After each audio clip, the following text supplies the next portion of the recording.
concept and the color of God and Black mental health. Agnostics doubt and question the existence of God. Atheists deny the existence of God.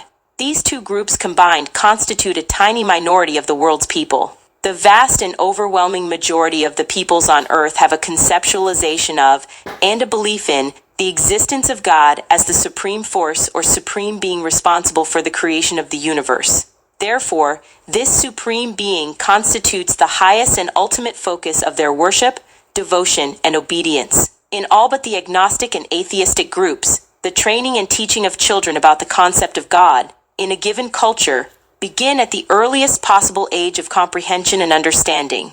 Customarily, long before children are capable of understanding any philosophical and abstract consideration of God, they are exposed to the system of rituals that the given people have evolved over thousands of years. The rituals form a part of their recognition of, worship of, and obedience to their concepts of God. Thus, long before there is true cognitive understanding, there is participation in the practice of recognizing God.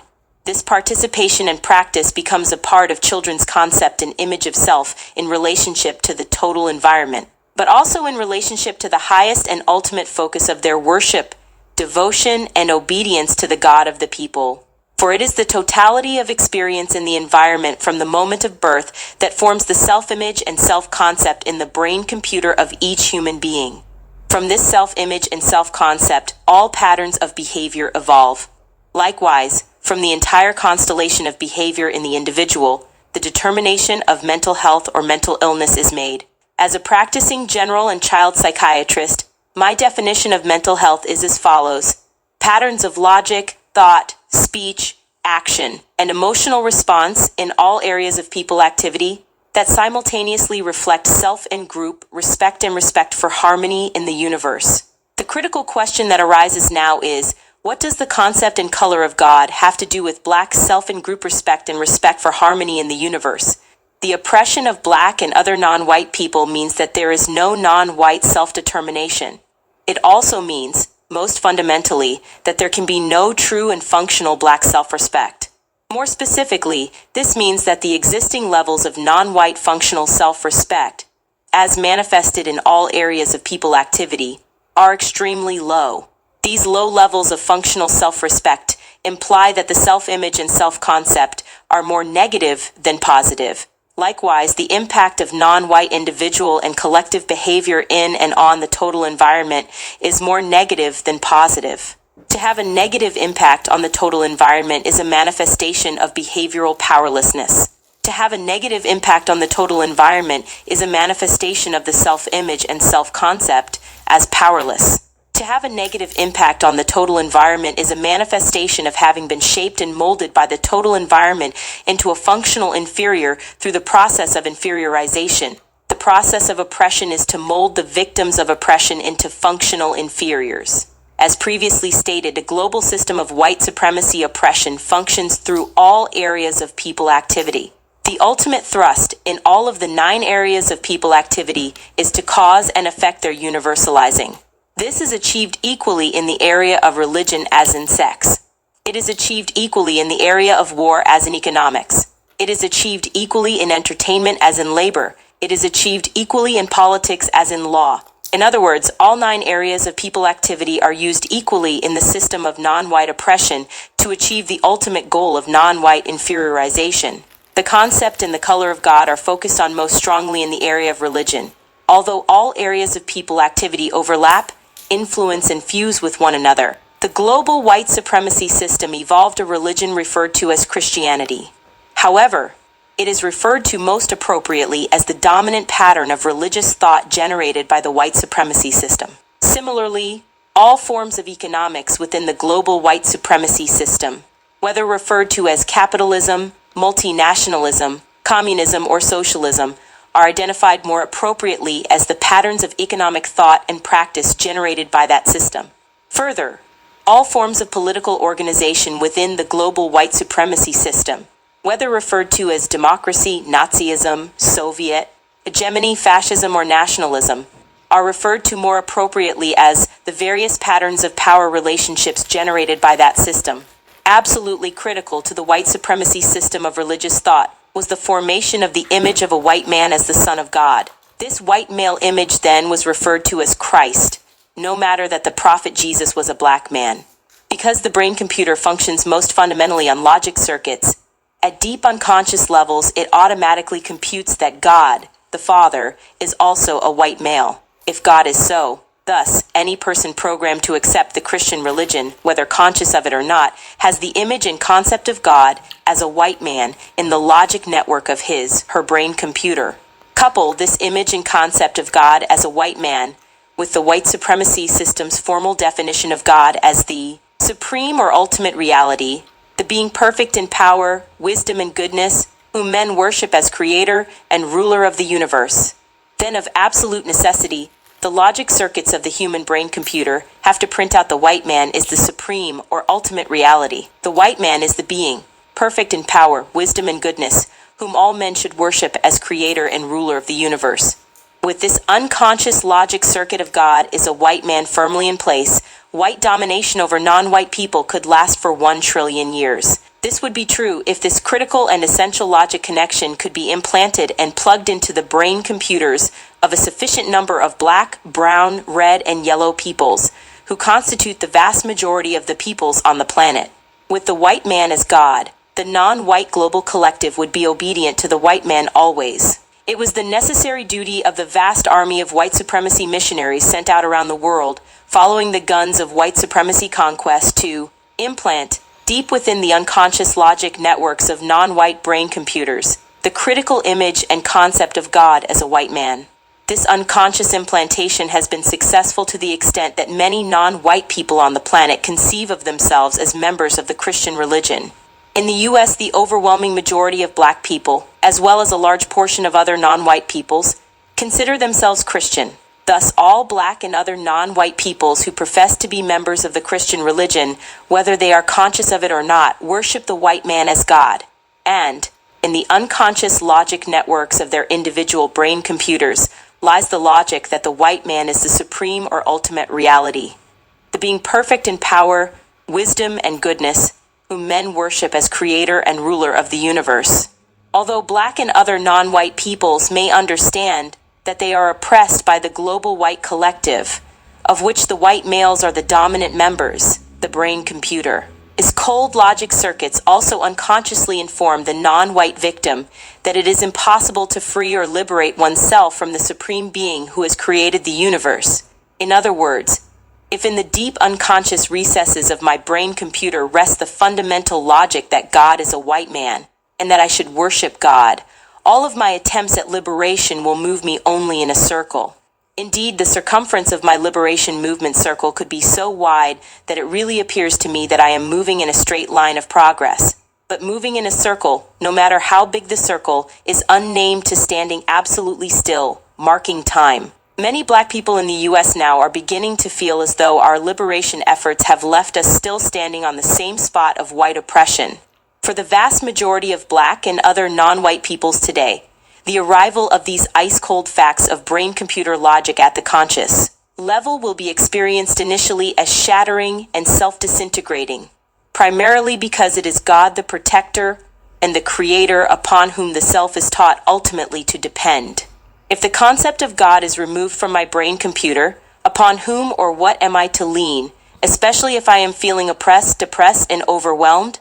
If there is nothing or no one to provide support, then I believe that I will collapse and disintegrate. Nonetheless, as a general and child psychiatrist, I am fully aware of the destruction spawned by the unconscious logic implant. God is a white man. However, no matter what the level of initial trauma felt when this logic circuit is brought to conscious awareness, it must come fully to light and be yanked out. Indeed, there can be no mental health, self-respect, or positive self-concept for black or other non-white peoples as long as this specious and destructive logic circuit remains in place.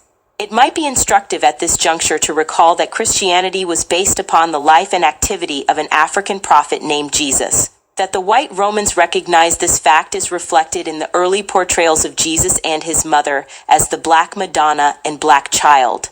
To this day, a picture of the Black Madonna and Black Child secretly is cherished as one of the most holy icons of the original Christian Church, the Catholic Church. What then necessitated changing the image of Black Jesus and Black Mary to White Christ and White Mary? To answer this question, we must return to the most fundamental fact in the existence of the global white collective. White-skinned peoples initially were the mutant albino of Black peoples in Africa. These white-skinned peoples were recognized as having a disease, just as today's modern science of genetics refers to the condition of albinism as a genetic deficiency disease. The white-skinned early albinos were rejected by the normal pigmented majority. They were chased out and isolated from the normal Black genetic groupings. Eventually, they had to migrate northward to remove themselves from the intense African sun rays. Migrating northward from Africa, the albino populations eventually settled in the area of the world now referred to as Europe. There, they increased in number and eventually returned to conquer the peoples of color in Africa, Asia, and the rest of the world. They returned with the idea that they would conquer and no longer think of themselves as the rejected and diseased population. Instead, they would think of themselves in compensation as the superior and supreme supermen, and look upon all skin-pigmented peoples as the genetic inferiors. With the necessity for such a compensatory ideology and concept of self as superior, the white psyche could tolerate no concept of anything higher than the white self, not even God. Thus, when the concept of the Son of God was formulated in their thinking, the Son eventually took the form of a white man, which by brain-computer logic would mean that God himself had to be a white man. Thus, the white collective in logical reality is not in worship of any force beyond itself. Further, it is apparent that the collective white psyche felt anger towards God for bequeathing them what is now understood as a genetic defect, namely, white skin. In turn, they have spawned the thinking that doubts and denies the existence of God. Thus, they have conceived of themselves as being at war with nature, which is the reflection of God. They function as though they are in a contest with God and try to outcreate God. Presently, they are in a quest to produce genes and life itself. In fact, their dominant occupation is the destruction of the universe. And it is no accident that within the language system of the most highly evolved white supremacy unit, the word God is the exact mirror image of the word dog, and within the same language system, the dog, not God, is said to be man's best friend. Blacks and all other non-white peoples who have operated under the concept of God as a white man for the past 2,000 years should begin an immediate return to the fundamental concept of God as originally understood in Africa before the input of the albino collective. The African understanding of God was that it was the only and all-in-one energy force that created and simultaneously was all energy in the universe. This understanding recognized the God force as the source of all, the being responsible for all, and the multiplicity of energy configurations in the universe. Furthermore, the belief held that there are no energy configurations in the universe that are not from God and that are not God. It was the African way to respect completely this source of all energy manifest in and responsible for all things. This is African spirituality. Spirit is energy. Spirituality is the ability to get in touch with not only the ultimate source of all energy, but also the various multiplicity of energy configurations, which include matter, plants, animals, etc. This was, for Africans, the essential cosmic connection, the power connection. Since melanin is a superior absorber of all energy, it is essential to establish this understanding of God and all energy. The fact that the albinos lack melanin may also help to explain why they have quite a different concept and understanding of God, why they conceive of a trinity, and why, in the view of many non-white peoples, they lack spirituality and the capacity to tune into and thereby establish harmony and justice in the universe. Further, because they lack the melanin sensory system, they cannot intuit that all is one. However, at some unconscious level, there must be within the collective white psyche the awareness that the color black is essential to be in touch with the God force, justice, and wisdom. And that is why they clothe their men who are supposed to have knowledge of justice in black, and they clothe their scholars at the point of their scholastic achievement in black academic robes. Of course, one might cite a few exceptions, but black for ministers, priests, judges, and scholars is the norm in the white supremacy system culture worldwide. I recommend that black and other non-white peoples begin to practice consciously removing the white image of the Son of God from their brain computers, and thus removing the corollary logic that God is a white man. Secondly, blacks and other non-white peoples must practice utilizing our particular energy crystallizations as direct connections with the God force. This means we must learn to use our energy crystallization antennae to connect with the source from which all energy flows. It is the same as plugging an electric cord into a wall socket. By so learning to tune into the cosmic energy source, it is possible to find the cosmic purpose of one's particular energy configuration known as one's body. Then, it will be possible to use that cosmic energy for constructive purposes. I can say no more about how it can be done, but only that it can be done, just as I am saying that it is possible to break the logic circuit. God is a white man in the non-white brain computer. To be black and accept consciously or unconsciously the image of God as a white man is the highest possible form of self-negation and lack of self-respect under the specific conditions of white domination. Such perception, emotional response, and thought are therefore insane. This logic circuit ensures that black people always will look up to white people and therefore down upon themselves. Only by breaking that logic circuit can the concept of black and other non-white liberation become a reality. This is the direction in which we blacks must propel ourselves as we enter the 21 stone century.